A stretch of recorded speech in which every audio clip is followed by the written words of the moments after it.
Hi class. Hope you've had a good weekend. I am embarking on our last video for the semester, and this one is all about, as you can see here, farming methods, both ones that have been used and also looking at how we can farm more sustainably.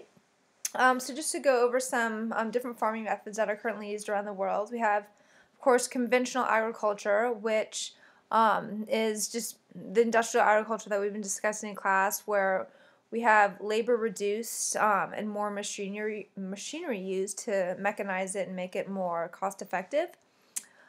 Traditional farming is used more in the developing world where machinery isn't used as much, and so you have more human labor, which is more costly, but in the long run actually less damaging to the environment, and not as expensive for each individual doing it. Shifting agriculture is often done in areas that have very poor nutrients in the soils. And basically what happens is an area will be planted for a few years. They'll mostly cut down, either if it's a forest, or prepare the land for farming. But because it has pretty poor nutrients in the soil, you can only use it for a few years, and then you have to thus shift around and go find another place. So you move and kind of repeat the process, and this often goes hand in hand with something called slash and burn, which we talked about, because if they are doing this in areas that are forested, you'll have to cut down the forest, burn it, and burning it actually brings the nutrients from the plants into the soil, which will be beneficial for a little bit. And yeah, so that's kind of shifting agriculture. You kind of move around. And then the last one, which is in areas that are the least productive, is nomadic herding. And this is where you move herds of animals. And basically, nomadic people are always kind of moving around to find productive feeding grounds. And so in thinking of where this would be done, what types of landscapes do you think this might be practiced? Where the only types of food growing are not really viable crops for humans, but more kind of scrubby stuff that only livestock would eat. So it's in less productive areas, and of course because you can't actually grow anything there. So you can see this picture here. It's it doesn't look very good. Also, perhaps in areas that they don't have the resources to bring in water or something to actually have a viable agricultural business, or even just to sustain themselves, they might just have their animals grazing. Okay, and looking at the current state of what's going on with regard to farming around the world, desertification is something that's very common, and here you can see around the world the different areas that are vulnerable to desertification. And so this is the degradation of soil at the point where it's really, you can't even use it anymore at all for farming. And so this is a pretty good picture. And the word desertification, like the desert here, is really kind of a good way to remind you, to help remember what it means. It's kind of like this farming land becomes a desert. So it's usually human cause. Think of the Dust Bowl. Whether we've depleted the soil of nutrients, or the plants all died from drought, and so the roots are all gone, and maybe it blows away. And once all of that vegetation dies, as hopefully you remember, without all of that green vegetation that's transpiring and putting water vapor back up into the atmosphere, you get further decreased levels of precipitation. So it kind of furthers this condition of drought or desertification, where you have less water here. And then it's soil degradation in general, which is kind of a broader category, because desertification is going to be very, practically unusable soil for agriculture. Soil degradation is the kind of, obviously the degradation of the soil, obviously, but it's not going to be as severe as desertification, because you can see the areas here that are vulnerable they aren't as widespread as all of this. So this is looking at the severity of soil degradation, and we have quite a lot in the United States in these very high areas here. And so different things that cause it will be overgrazing, deforestation, or agricultural mismanagement. And so soil degradation can either be, you don't have the nutrients you need in the soil, there's not enough water, it's very poor, maybe it's very sandy. So all the kind of different aspects, maybe the pH is too acidic, it's really low pH. Many different reasons that would make it not ideal for plants to grow. So these different agricultural mismanagement practices can definitely be fixed. So these are the next kind of slides as to how we can kind of repair our soils and really conserve soil quality in the future. Because there's no point learning this if and for people to know this if there's no way to fix it in the future. So how can we go about making soil better in the future? Okay, so sustainable agriculture is the practice of feeding the world without destroying it.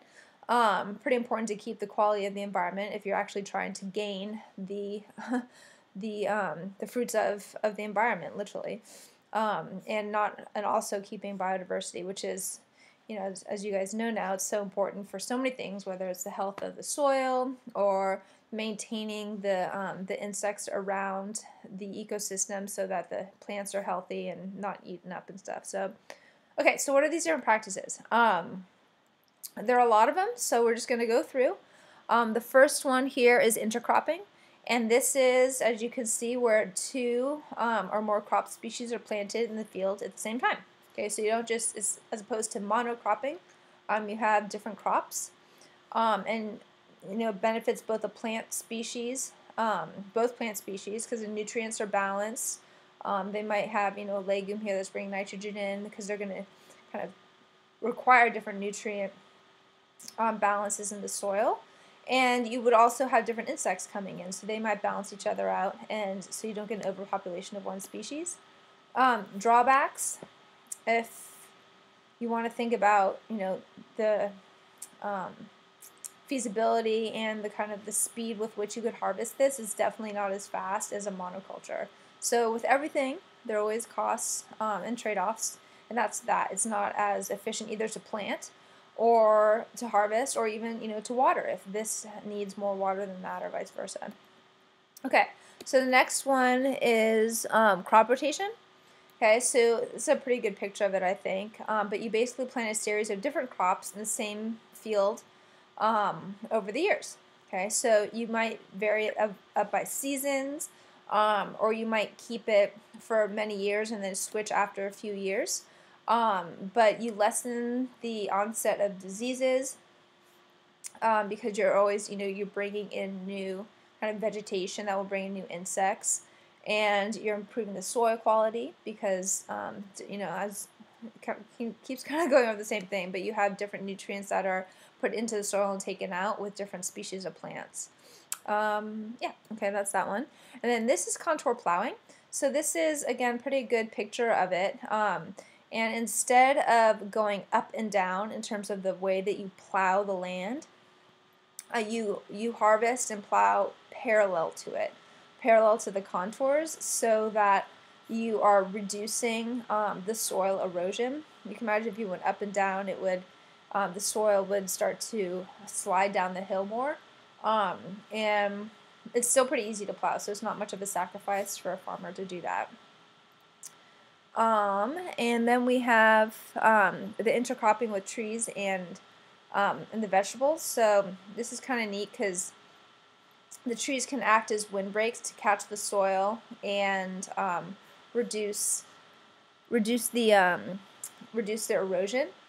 And then also with agroforestry, you have trees providing other resources. So they're not just sitting there doing nothing. People can use them for wood or for food. And so this is kind of a mixed, oh, look at that. This is kind of a mixed use of a land, which is really important. And then we have this no-till agriculture. Okay, so the crops, basically you can see here, you don't kind of till or plow up the land. And we saw a lot with the Dust Bowl, and since then we've seen that a huge, a heavy tilling or plowing of the land really breaks up the soil so much that it starts to blow away. We lose a lot of topsoil. So if we leave kind of the residues from the crops in there, they'll hold the soil together, and it'll also bring in a lot of nutrients back to the soil. The only problem with that is that herbicides are needed more because weeds are more likely to grow in that case.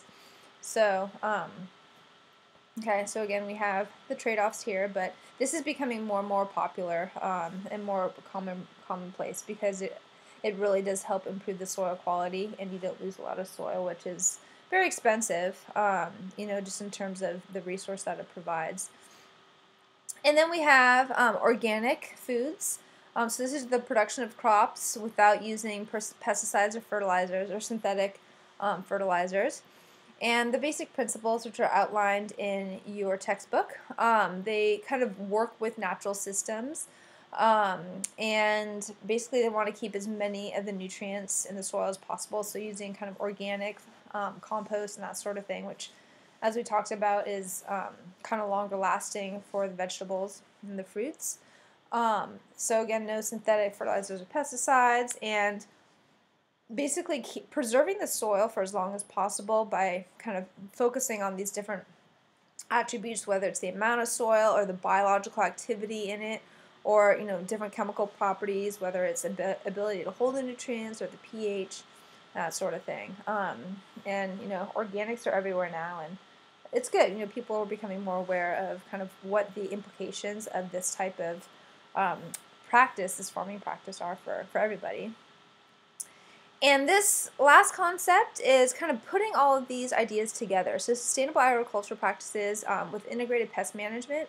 It's this idea basically that you don't necessarily have to do one or all, but you can kind of integrate, farmers. If you have a farm, what are you going to do? Well, you can integrate all these different kind of tools to make your field and your production as profitable and as productive and sustainable as possible. So these are the different tools that farmers have in their chest, if you will, to help kind of be more sustainable. So resistant crop varieties, a great example of that is the BT corn that we talked about. So you don't have to use pesticides if you have resistant crop varieties.